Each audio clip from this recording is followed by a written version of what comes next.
In a recent address to reporters, Kremlin spokesman Dmitry Peskov referred to the United States as an enemy, signaling a potential hardening of Moscow's rhetoric.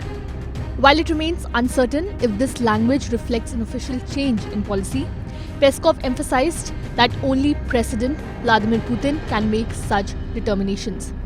The Kremlin spokesman's comments were partly in response to Washington's refusal to allow former US Marine, UN weapons inspector, and RT contributor Scott Ritter to travel to St. Petersburg. Peskov described this the latest manifestation of the rabid campaign to prevent US citizens from interacting with the Russian Federation.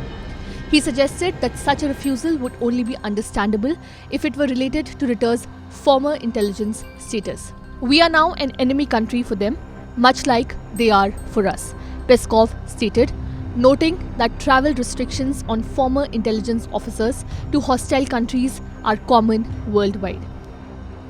Previously, the Kremlin labeled the United States and other Western nations that support and arm Ukraine and have imposed sanctions on Moscow as unfriendly states or opponents.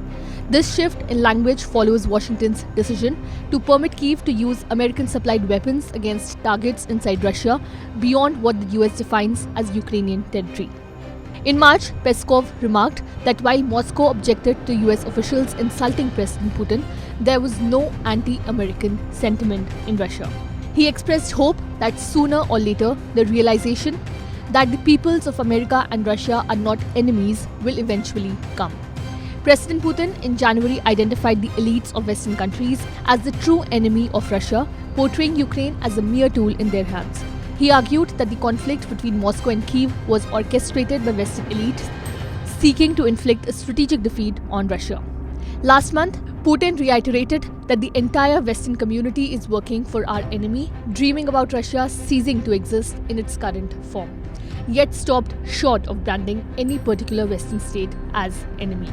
Former Russian President Dmitry Medvedev, now serving as Deputy Chair of Russia's Security Council, along with several other hawkish officials, have repeatedly referred to Moscow's adversaries as enemies over the past 2 years. However, Peskov has maintained that only President Putin can officially formulate and state Russia's foreign policy position.